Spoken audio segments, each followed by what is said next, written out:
ശബരിമല സ്വർണ്ണപ്പാളി വിവാദത്തിൽ തുറന്ന അന്വേഷണത്തിന് തയ്യാറായ ദേവസ്വം ബോർഡിൻ്റെയും സർക്കാരിൻ്റെയും നിലപാടുകൾ ഇപ്പോൾ വസ്തുതകളിലേക്ക് വെളിച്ചം വീശുകയാണ്.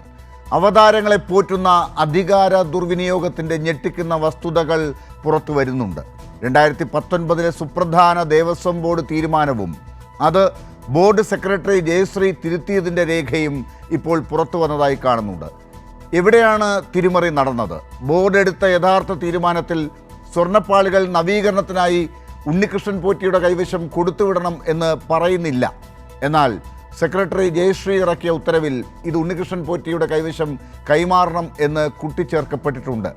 ബോർഡ് തീരുമാനപ്രകാരം നവീകരണം നടത്തേണ്ടിയിരുന്നത് ഉണ്ണികൃഷ്ണൻ പോറ്റിയുടെ പൂർണ്ണ ചെലവിലും ഉത്തരവാദിത്വത്തിലും ദേവസ്വം കമ്മീഷണറുടെ മേൽനോട്ടത്തിലുമായിരുന്നു. ഈ വ്യവസ്ഥകൾ മറികടന്നാണ് സ്വർണം കൈമാറാൻ ഉത്തരവിറങ്ങിയത്. ദേവസ്വം വിജിലൻസ് ഹൈക്കോടതിയിൽ സമർപ്പിച്ച റിപ്പോർട്ടിൽ ഈ നിർണായക തെളിവുകൾ അടക്കം ഉൾപ്പെടുത്തിയിട്ടുണ്ട്. ശബരിമലയിൽ നിന്ന് കൊണ്ടുപോയ പാളികളിൽ സ്വർണത്തിൽ ക്രമക്കേട് നടന്നു എന്നും ഉന്നതർക്ക് പങ്കുണ്ട് എന്നും ആരോപിച്ച് FIR രജിസ്റ്റർ ചെയ്തു എന്നും റിപ്പോർട്ടുകൾ പറയുന്നുണ്ട്. സ്വന്തം നിലയ്ക്ക് സ്വർണം പൂശാൻ കൊണ്ടുപോയ സ്പോൺസറുടെ ബന്ധുവീട്ടിൽ നിന്ന് കാണാനില്ലെന്ന് പറഞ്ഞ താങ്ങുപീഠം കണ്ടെടുത്ത ഈ സാഹചര്യത്തിൽ ഈ തിരിമറിയും സ്വർണ്ണക്കൊള്ളയും ചേർത്ത് വായിക്കുമ്പോൾ വൻ ഗൂഢാലോചനയാണ് ഉണ്ണികൃഷ്ണൻ പോറ്റി നടത്തിയതായി തെളിയുന്നത്. അങ്ങേയറ്റം ഗൗരവമേറിയ ഈ വിഷയത്തിൽ സ്വർണ്ണക്കൊള്ളയ്ക്ക് പിന്നിലെ മുഴുവൻ കുറ്റവാളികളെയും കണ്ടെത്താൻ സംസ്ഥാന സർക്കാർ സജീവമായി രംഗത്ത് ഉണ്ട്.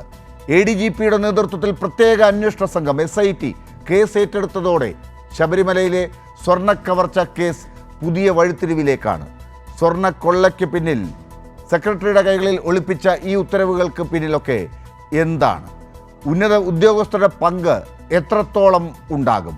ഈ കാര്യങ്ങളൊക്കെ ഇനി പുറത്തേക്ക് വരാൻ SITയുടെ അന്വേഷണം ദ്രുതഗതിയിൽ നടക്കുമ്പോൾ അതിനൊരു 6 ആഴ്ചത്തെ സമയം വരെ വേണ്ടിവരുമെന്ന് കോടതി കൂടി സാക്ഷ്യപ്പെടുത്തുന്ന സാഹചര്യമുള്ളപ്പോൾ അത് കാത്തിരിക്കാൻ രാഷ്ട്രീയ സമൂഹത്തിന്, പ്രതിപക്ഷ രാഷ്ട്രീയത്തിന് ആകുന്നുണ്ടോ?